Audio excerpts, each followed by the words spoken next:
I'm Teresa Appelwick. I'm with the Laurentian Chamber of Commerce. And today we have from the Minnesota Chamber, Lauryn Schothorst for workforce development and workplace policy development, correct? Workplace management, but basically. Sorry, thank you. It's kind of a made up title with everything that gets covered under this. It's been an incredible start to the session. And can we even say it's a start to the session anymore? Because we're like 3 months in 3 weeks with how fast everything's going. Which means that Lauryn's just been information input for 3 weeks now. But what we're really here to talk about is the paid leave mandates that are coming down and zooming through committees. Our first committee deadline the first deadline for session isn't until March 1st, but this is going to end up seeing a decision far before that, within the next couple of weeks, you're saying? I'm just going to hand it off. I would like you to explain to us what's on the table and then what we can do about it. Sounds good. Well, thank you for having me. And the one thing that we're hearing is businesses, despite this being something that's been discussed for a number of years, the pace at which it's going through the session without really meaningful feedback during these committee processes is that, wait, what is happening? Seriously? How do we stop this? Is there any hope to stop this? Because what we've seen so far is it appears that there's not really amendments that are going on to make this bill a little bit more workable for Minnesota employers. So the first question is, are businesses hearing about this? Do they even know enough to weigh in with our legislators? And then what specifically they might need to weigh in about. So we're doing a lot of education with folks. I think the big thing to know is that there are 2 paid leave mandates moving at the same time, and they are a paid sick and safe time mandate. For those of you who have presence in Duluth, you're probably familiar with sort of the construction of this type of a mandate. This would be a new statewide mandate for the entirety of the state. And then the paid family and medical leave proposal, which is the up to 24-week proposal that is also moving at the same time. And they are stackable, they're separate benefits. So it would be the up to 80 hours, and then for the short-term routine minor illnesses and other qualifying conditions, and then the 12 and 12, depending on how your personal circumstances might dictate need for that leave. So this is very massive when taken together, and they are both moving at the same time. They've been packaged together by leadership, so we have to assume that the intention is for both of these mandates to be enacted this session. One thing that is a little bit alarming for me is for those of you who have HR expertise and you have some questions, that is really not a good sign. And we've told the bill author that, even if nothing has changed, we have sophisticated folks who have questions. That we think that the non-sexy items, there needs to be significant work done to make sure that it makes sense from folks who are professionals who operate in other states or have big workforces that are managing a series of benefits already, that it's being viewed as not plug and play for those folks. And is there going to be any work done behind the scenes to work on some of those items?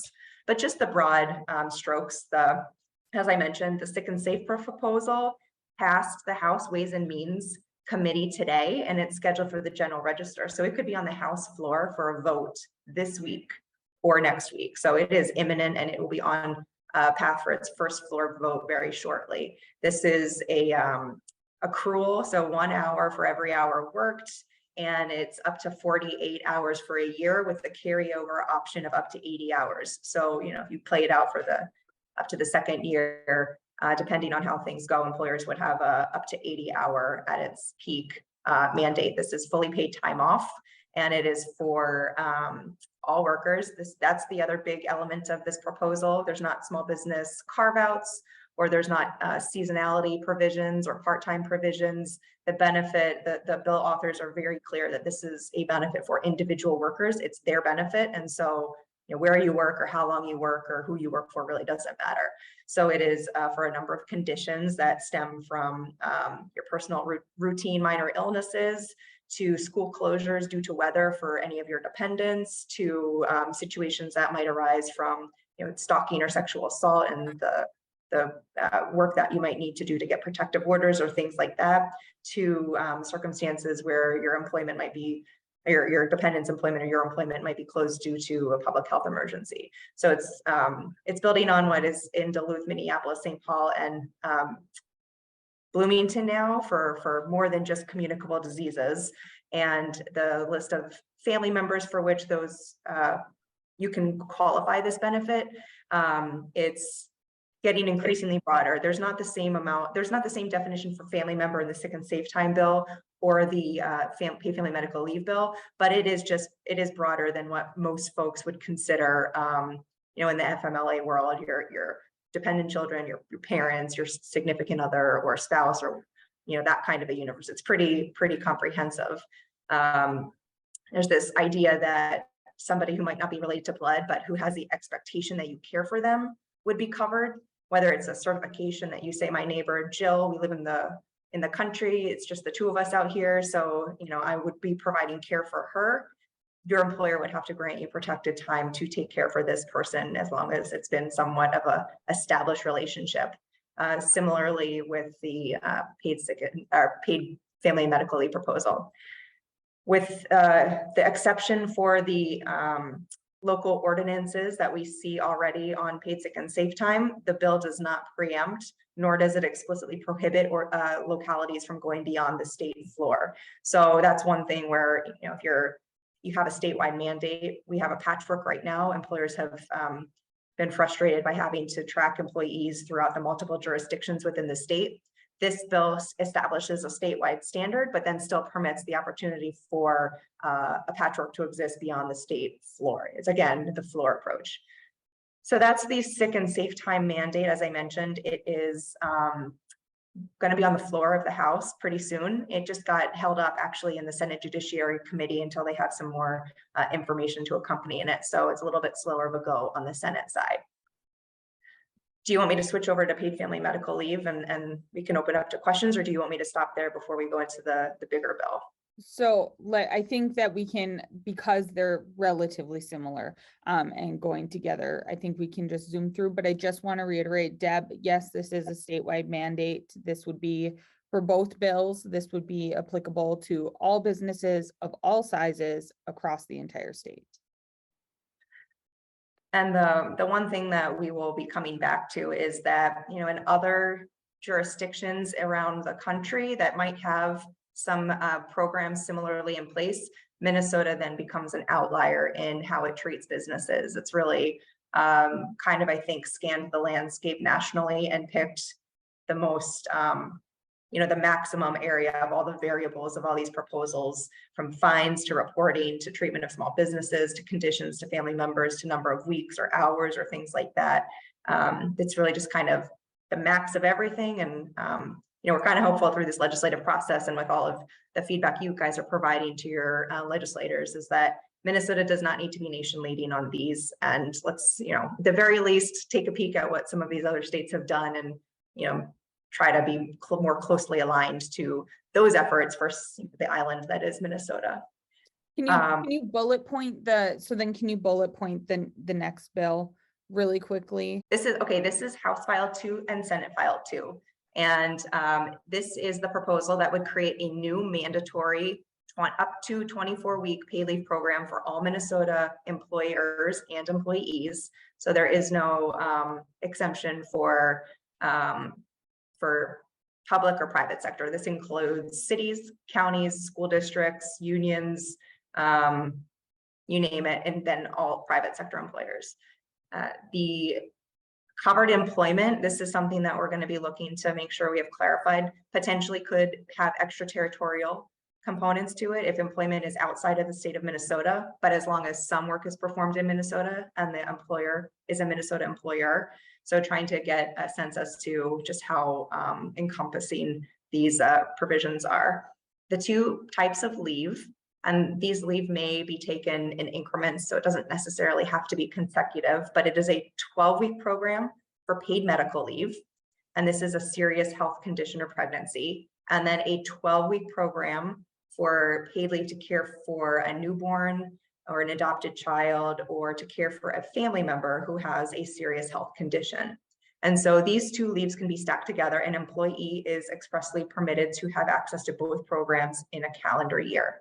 I'm not going to talk about the additional 12 weeks available for a military exigency, but do know that it's not just, there is another 12-week provision that does potentially kick in under that aspect.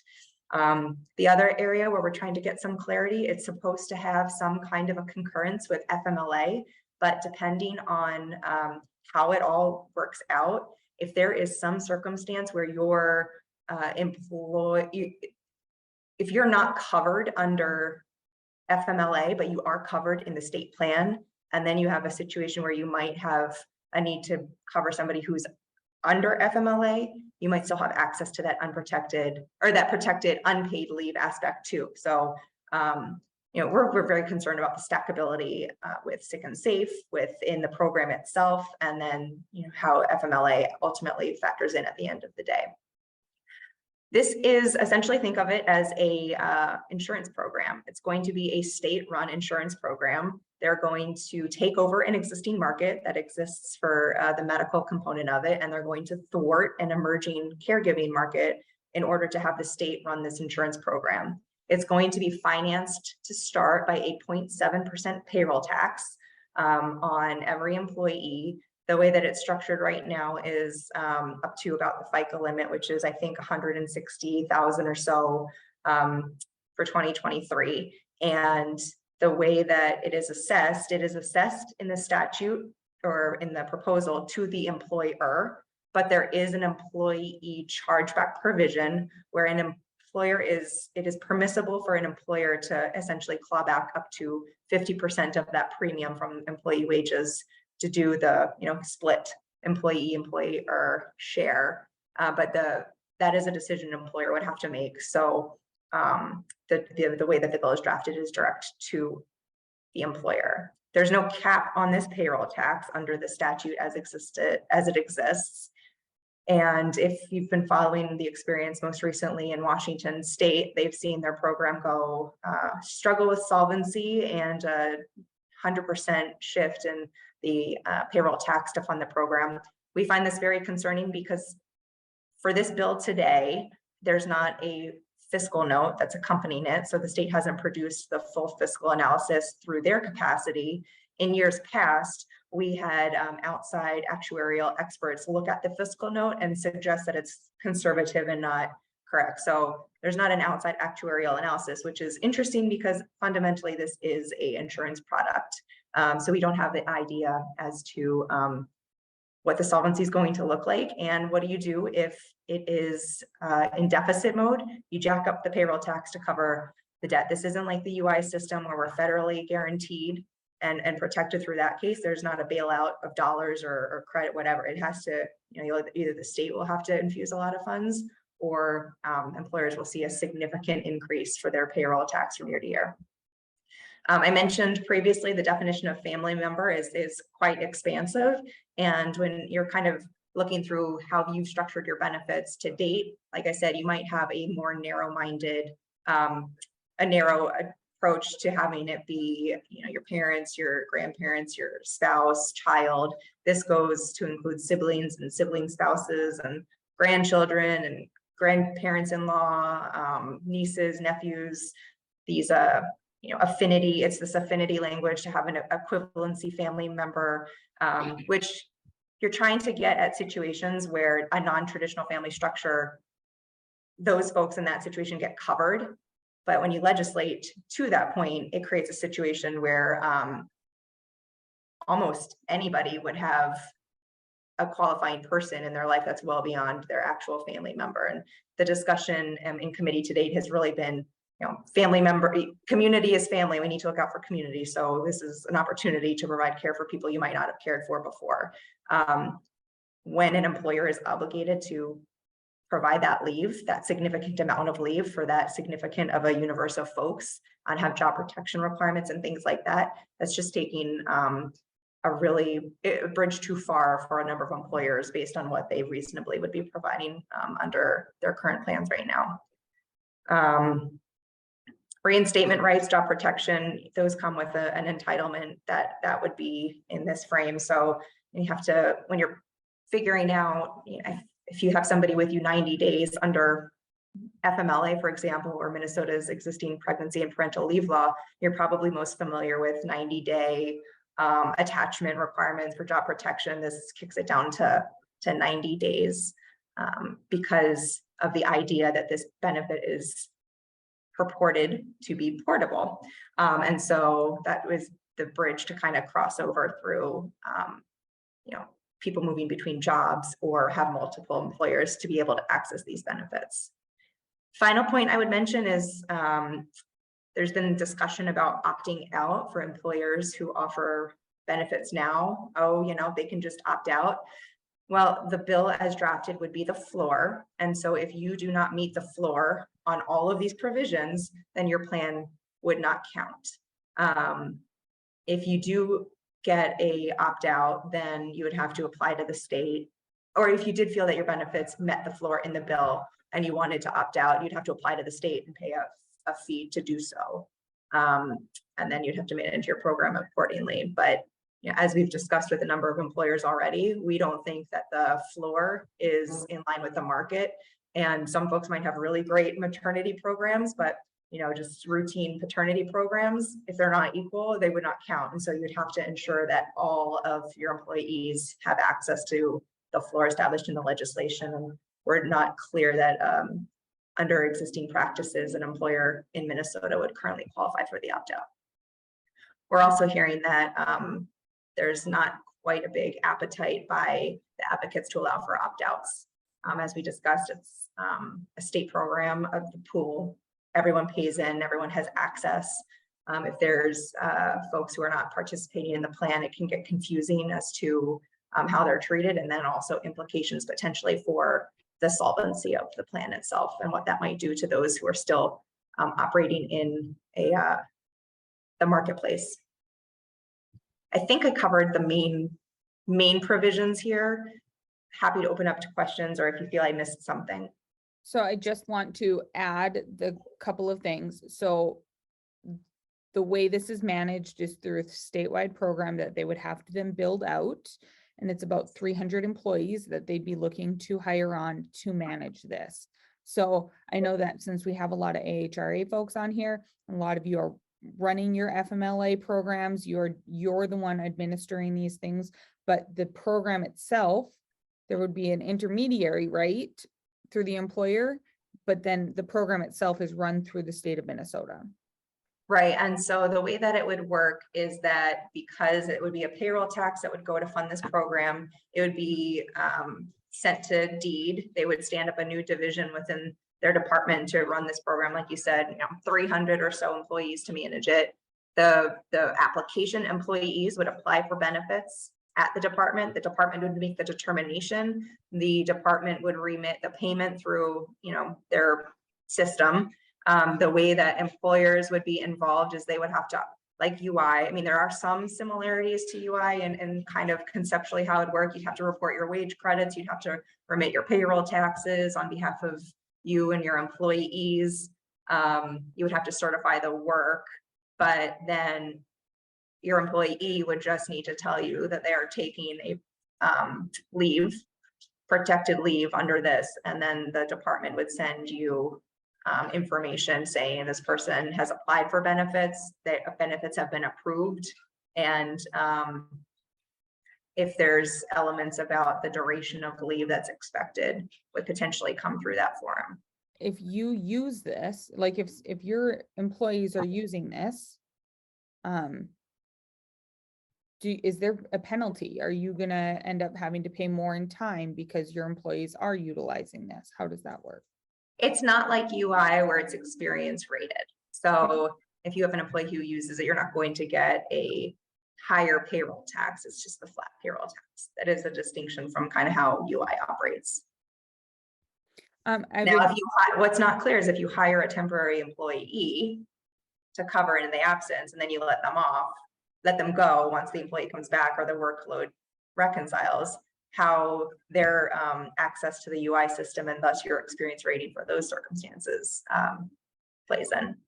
Point of clarification that we're looking for as well. Okay, so I've got some questions from the chat. So Sandy Karnowski with Cleveland Cliffs asks, have you seen a fiscal note for the bill? We have not. If so, when is it expected? That's a great question. I don't want to be cynical and suggest we'll never see it until it's enacted, but that would just be crazy if it was the case. There has not been a fiscal note.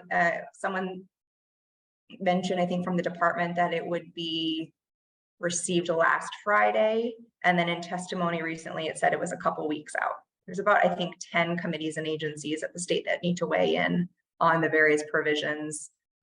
So I mean, we've been thinking any day now, seeing how it's gone through 3 finance committees, but including state and local government.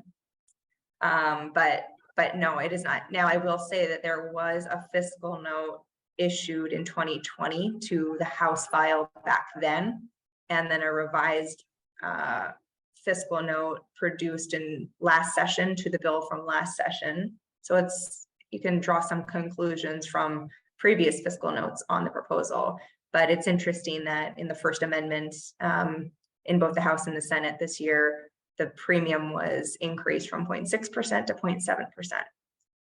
So, and that seems to be the only thing that's really changed, even with all of the feedback that they've been receiving. There hasn't been a lot of leeway in their proposal at all.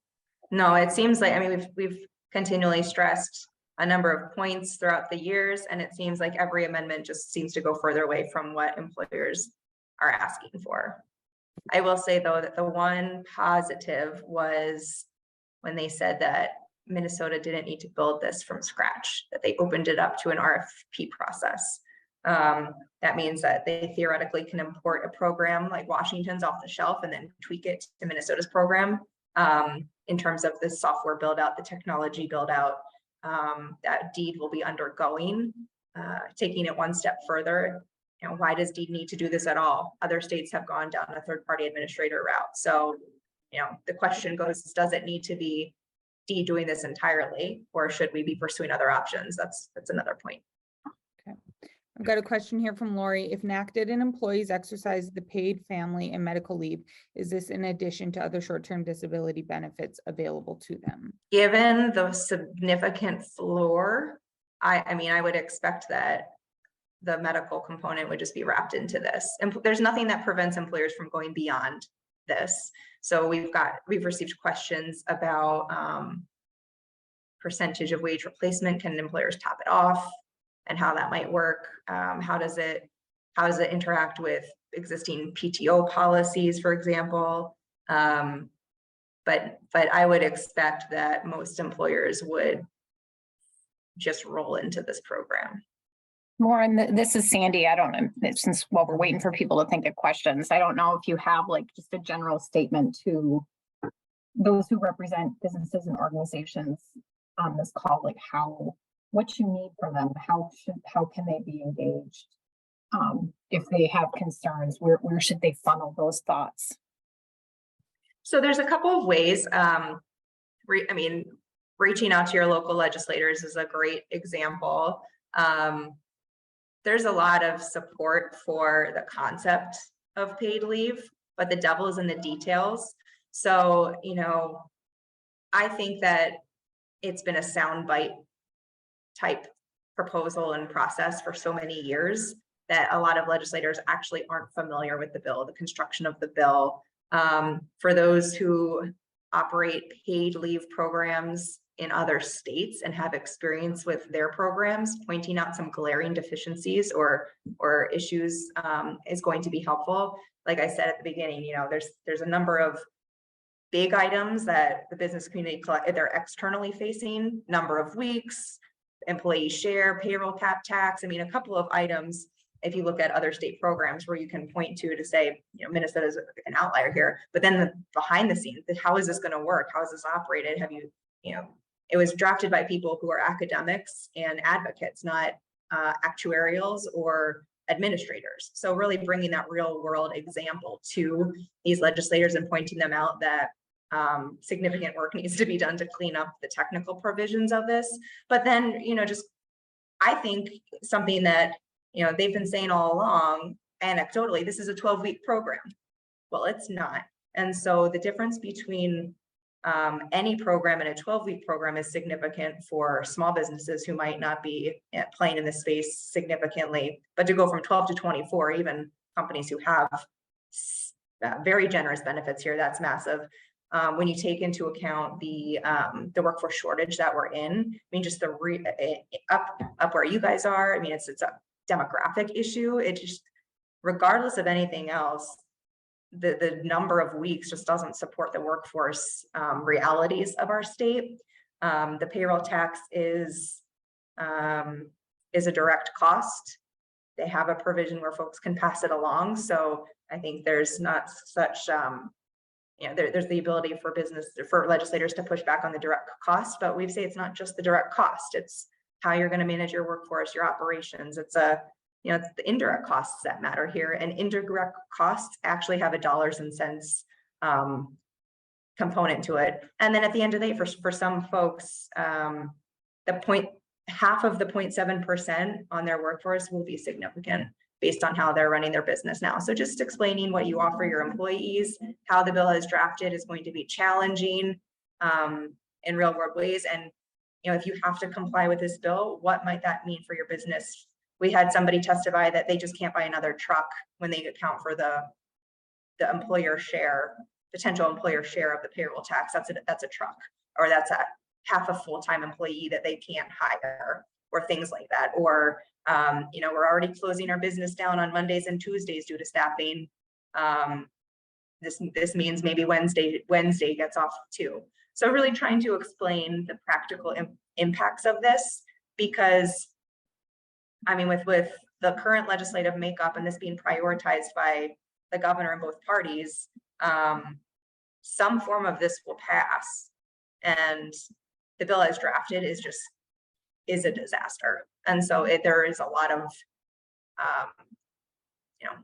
there needs to be a big realization that the bill needs work, and hopefully legislators who are in support of the bill might have voted for a committee, might have talked publicly about how they do support paid leave as a mandate, that they're going to be starting to talk now about how we can do this in partnership with our business community. And I'll say we've shared, I don't know if you've seen it yet, but if you look at some of the other states with this program, Minnesota is that outlier. And so other states with Democrat governors and legislatures who have put these plans in place can say, we've provided a meaningful benefit for workers, but also took the feedback of the business community and tried to come up with something that works the best for their state. There's a path forward there. As it stands now, our feedback has not been received, and it's it's a nation leading proposal that is the furthest. And, as drafted, we are categorically opposed to it. Yeah, and I think, Teresa, you had mentioned you're looking for feedback so that you can kind of formulate something specific from the Laurentian Chamber. But for the folks who are here and interested in this, we're kind of fortunate in that the range is represented by both Republicans and Democrats. So I would suggest that if you are going to reach out to your legislators, you reach out to probably the whole range delegation versus just the ones that might represent your business. Try to get it more far reaching so that you're reaching both parties on your concerns. That's my thought, Lauren. I don't know if that helps you in any way, but another great thing is to write an op-ed in the local paper and talk to your media about it. So like I said, it seems like this bill has been presented in sound bites and haven't really scratched the surface, but that's where, the bill really goes from, kind of a nice idea to really, really difficult for most businesses in Minnesota, but particularly up there. So, having the conversation be a little bit more realistic and not so one-sided for public dialogue is important. And that, I think, gets folks' attention. I know that, talking with a number of folks who do support the mandated approach, well, 24 weeks seems a little unreasonable, don't you think? It's like, well, there you go. You can have conversations about different provisions. What's reasonable for one company is obviously going to be different for another company, but the more the conversation is turning towards now, okay, what's going to be workable for Minnesota?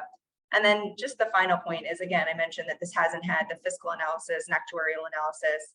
And look at what has happened in some states. You know, do we want a massive collapsing program as Minnesotans? We're all taxpayers, we're all citizens, we will all be impacted by a program. If that program is implemented well or poorly, that's a big distinction. And so that's one of the points we're mentioning too, where our members don't support a mandated approach, but my goodness, there's a few things that you need to do to ensure this thing doesn't collapse for the state. And that would then have really long-term economic growth implications for Minnesota's economy and our state. So I don't think anybody wants to see this completely collapse and fail. Some might, because they would say, I told you so, but I think we'll still be able to say, I told you so.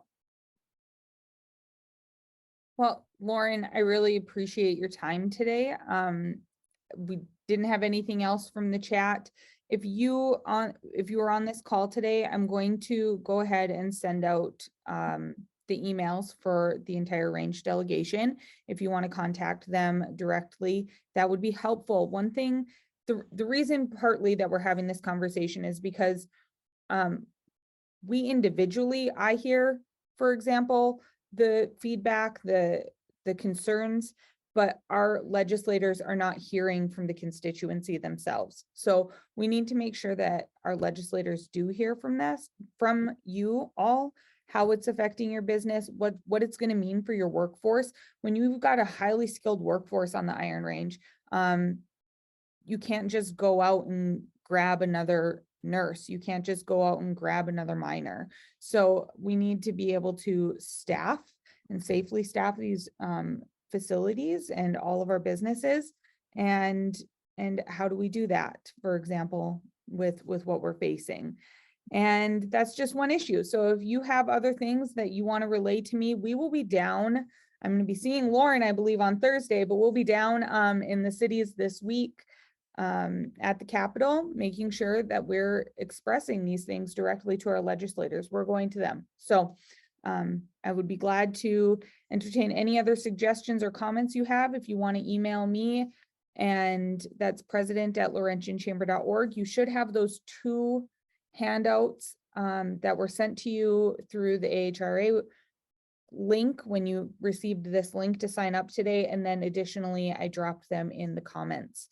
So Lauryn, thank you so much for joining us today. It's really important that we hear from the experts who are in this day in and day out and trying to navigate this for us too. Sure. And, you know, we've sent out a lot of information through you. Please feel free to go to our website as well and check out the information that we share. Our grassroots voter voice alerts can be accessed by anybody, not just Minnesota Chamber members, but through your organization. And sometimes it can be daunting to testify or to write a note to your local paper or to even have a conversation with the legislator. So if you need any coaching or additional assistance, please don't hesitate to reach out, and we can walk you through sort of what you're thinking and how it might be received and how to frame it if you're looking for additional insight. And please don't be afraid to give testimony.